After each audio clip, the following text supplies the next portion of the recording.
On my way out of Palo Duro Canyon State Park and on my way to Roswell, New Mexico, I just had to take in one more Route 66 attraction, the Cadillac Ranch.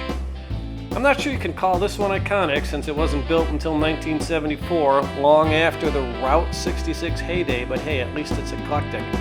With the help of Texas billionaire Stanley Marsh III, a group of imported hippies from San Francisco, calling themselves the Ant Farm, came up with this idea as a tribute to the Cadillac tail fins. Apparently Stanley Marsh had a mischievous streak in him and liked the idea as a way to baffle the locals, so buried 10 caddies nose down in the dirt.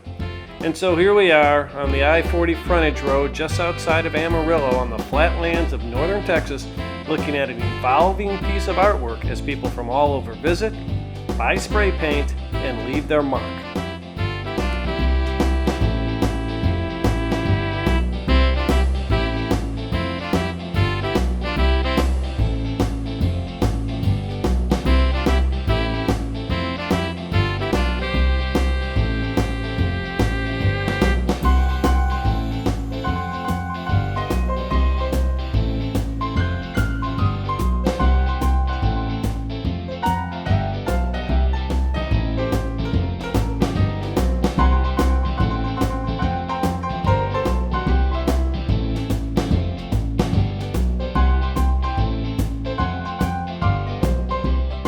I wonder if you paint over Charles and Tracy's love note, whether that's like sticking a pin in a voodoo doll.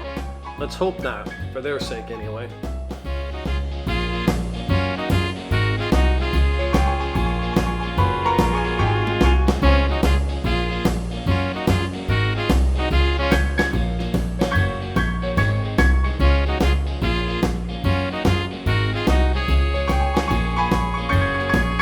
Well, there you go.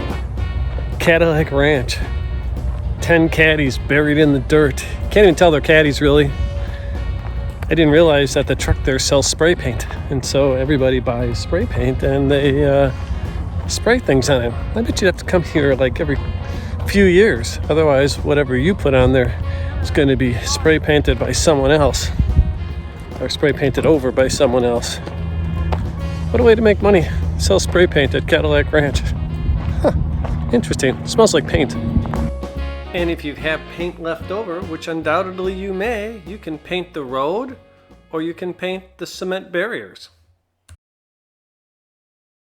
Before I left for Cadillac Ranch, I decided to use the latest technology, artificial intelligence, to help me plan my route. So I created an account at ChatGPT, logged in, and simply typed where I was going from and to and asked for things to see. ChatGPT ignored my spelling mistakes and quickly gave me a number of things to do, including seeing Palo Duro Canyon, which I did the day before, and of course Cadillac Ranch. Of the other alternatives, having never been to Tucumcari, New Mexico, it has a cool name, I decided its Route 66 Historic District would cap off my Route 66 adventure before taking a more southerly route to Roswell. Along Interstate 40, it's only about 50 miles from Amarillo to the New Mexico border, and another 60 miles or so to Tucumcari. The flatness of northwestern Texas gave way to a slightly more hilly East New Mexico landscape.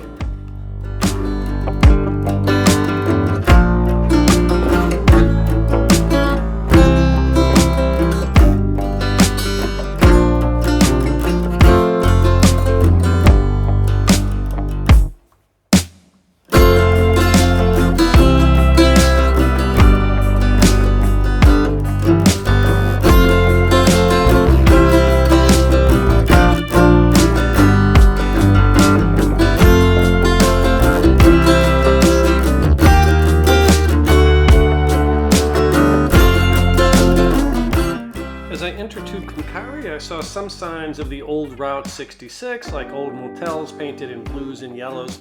Ultimately, I did find signs to the historical center, which led me to a dinosaur museum and a historical museum, both of which were closed. ChatGPT didn't tell me the town shut down on Sundays, but in fairness, I didn't tell it what day I was traveling either. Overall, because things were closed down on this Sunday, there really wasn't much to see. I guess maybe Tucumcari is going the way of the old Clint Eastwood movie For a Few Dollars More, which actually refers to a fictional town of Tucumcari. Both are fading into history.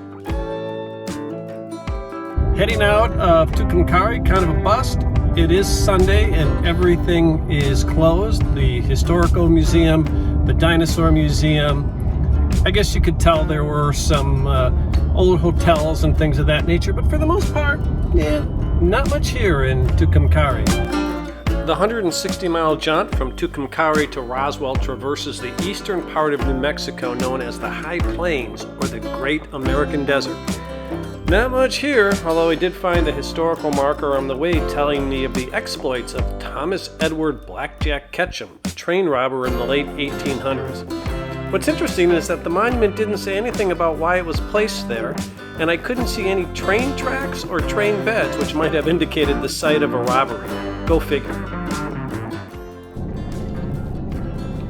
So, out here in New Mexico, you come over a rise, and you're wondering what you're going to see, and it's pretty much what you have been seeing for the last couple hours. A straight road. Despite some reservations, my GPS ultimately led me to Roswell and the Red Barn RV Park, the quaintest small RV park with a great hostess and really conveniently located to Roswell. This is where things went south in terms of my video recordings. I lost footage from Roswell, Carlsbad Caverns, White Sands National Monument, and Three Rivers Petroglyph site. I don't know, maybe my lost footage will show up somewhere on my computer, which I also had problems with and ended up having to replace.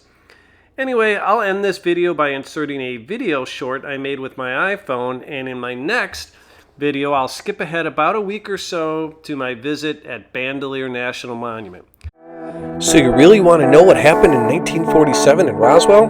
Well, visit the Roswell International UFO Museum and Research Center. With factual exhibits and an honest-to-God research library, you can get lost in space. Or head over to Spaceport Roswell and through the magic of virtual reality teleport back to 1947 or join the Apollo 11 crew as they land on the moon.